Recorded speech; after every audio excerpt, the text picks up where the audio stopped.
S'il est un domaine où la doxa a été prise à contre-pied, c'est bien celui de l'endettement public.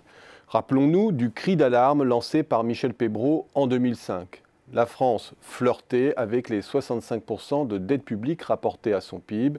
Elle frôlait alors la faillite de l'avis des experts. Quant au contexte de décrue des taux d'intérêt à long terme dont bénéficiaient les États, ce dernier ne constituait qu'une aubaine transitoire, liée à la montée des classes d'âge préparant leur retraite. Mais dès que ces dernières basculeraient en inactivité, puisant sur leurs encaisses financières, cela sonnerait le glas de l'épisode d'abondance de l'épargne et de la détente des taux.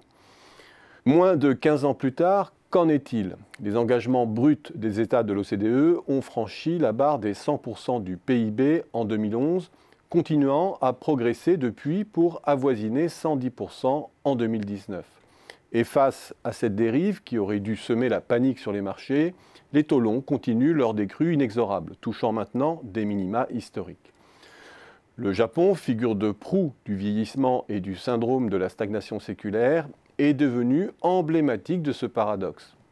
Le pays explore les hauteurs en matière de dette publique, franchissant le palier des 100% dès 1997, puis de 200% dès 2011, et enfin de 225% en 2019, sans que cela interrompe le mouvement de décrue des taux sur les obligations d'État.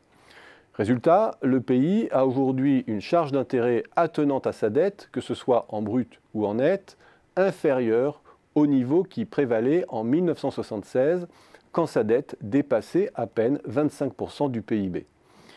Et c'est au tour maintenant des États-Unis d'être attirés par l'ivresse des sommets. Le déficit public dépasse 6,5% du PIB en phase de croissance dans ce pays.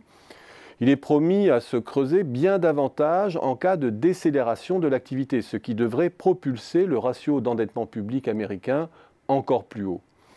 Mais les marchés ne bronchent pas. Les taux longs avoisinent 2%. Les bons du Trésor américain sont le support incontournable de la détention du dollar. Et face aux besoins du reste du monde, les États-Unis couvrent en toute impunité leurs besoins de financement. La doxa évolue donc. On redécouvre que les situations favorables à l'endettement public, où les taux longs demeurent inférieurs au taux de croissance, ne sont pas une anomalie historique, et que c'est plutôt celle que l'on nous promettait comme un retour à la norme, celle où les taux longs sont supérieurs au taux de croissance, qui fait figure d'exception.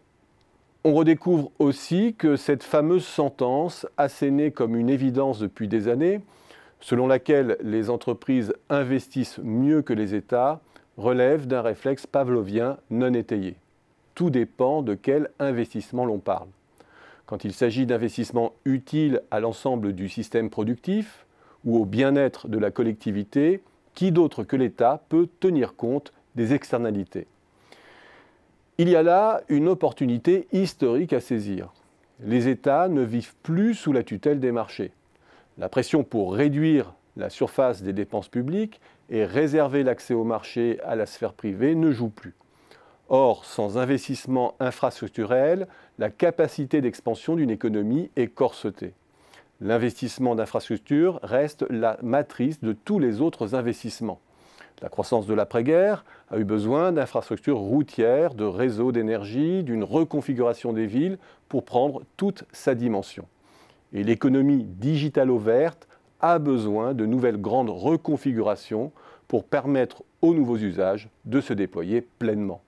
Faute de cela, dans un monde encore pensé pour les anciens usages, l'épargne surabondante ne fait que gonfler la demande d'actifs survalorisés et le rachat des entreprises entre elles, au détriment de l'économie réelle.